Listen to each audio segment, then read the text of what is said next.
Hey YouTube, and welcome to another episode of Ask the Editor. My name is Janelle and I'm a fiction editor. I've been writing for more than 30 years and editing for more than 20. In that time I've worked both in publishing houses and as an independent publishing professional, also known as a freelance editor. In these videos I'd like to bring that experience of mine to bear to answer your questions about writing, editing, and self-publishing. If you have a question, such as something about grammar or story structure, or how to get your manuscript up on CreateSpace or KDP or even draft to digital, leave it in the comments below or send it to me through my website, and I'll put a link below for that too, and I'll answer your question in a future video. Today's question is, when should I hire an editor? I'm trying to stick to the basics here in the first few videos, and the question of when you should hire an editor is an important one, and it's important to know what an editor's job is first and how they can help you before you hire one. Like a beta reader, an editor is like another set of eyes for your manuscript. It is, obviously. They're someone who can help you see errors and plot holes that you may have become blind to because you've seen your manuscript so many times. But unlike a beta reader, an editor should be a professional. Now, what does that mean? It means they should have a lot of experience and education in writing, editing, publishing, and hopefully in your genre, your niche, because that can help even more. For example, I love to edit fantasy, and part of my experience is how many fantasy books I've read, which is a ton. But it's not just that, it's also my experience in editing and publishing.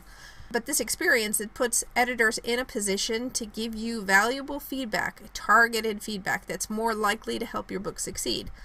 A lot of times, beta readers, all you're getting is personal opinion. Now, if a beta reader is pretty experienced at beta reading and they're experienced in reading for the purpose of giving feedback, they might be pretty good at it. But some people just don't have that experience, or they don't have, there's a certain know-how and knowing what kind of feedback is really going to help somebody. And an editor has spent time educating themselves and then just working and getting experience so that they know what feedback is going to be most useful for you. Now, this feedback can be about the story itself, that's developmental editing, or about the writing style, grammar, and punctuation, and things like that, and that's line editing or copy editing. Another important consideration you need to think about when you're hiring an editor is that good stories, especially novels, go through multiple revisions. They don't come out perfect the first time. Although more experienced writers, they might write better first drafts. Most of them still need a lot of work. Before you send your manuscript to an editor, my first suggestion is let it rest and then revise it yourself. After you've done that, go ahead and take another rest period, and while your manuscript is resting, send it to beta readers. Then once you get it back, look at their feedback, decide what to use, and revise your manuscript again. Some writers will repeat this process more than once.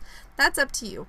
But after you've done at least one round of self-editing and one round of reader feedback and revisions based on that feedback, it's a good time to start shopping for editors. At this point, if you're new to novel writing, you may need a developmental editor to help you with those big picture story issues that I was talking about. Otherwise, you're probably looking for a line/copy editor. If you watch Ask the Editor episode 1, you can learn about what the differences are between these types of editing and find out what you really need.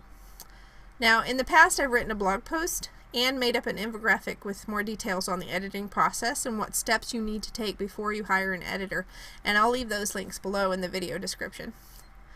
You might also hire an editor to proof the first few chapters of your book if you're sending them to an agent, so that's another time you might hire an editor. Maybe you haven't written the whole book yet, maybe you're pitching, and there's a good time to help you clean up those first 3 chapters, not just for grammar and punctuation, but also if you hire a developmental editor who is also a copy editor, you can also get them to give you feedback on what seems to be working, what's not.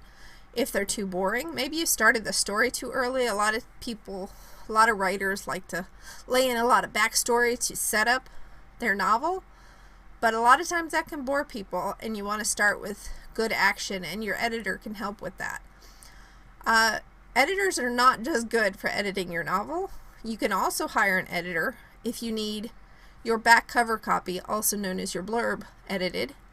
They can help you edit your website and your marketing copy. If you wonder if your editor does any of these things, just ask. Don't be afraid. They might even help you edit your Amazon, book description just to make it more exciting.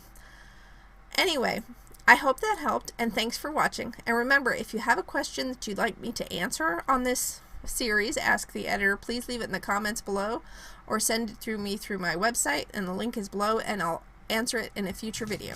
See you next time.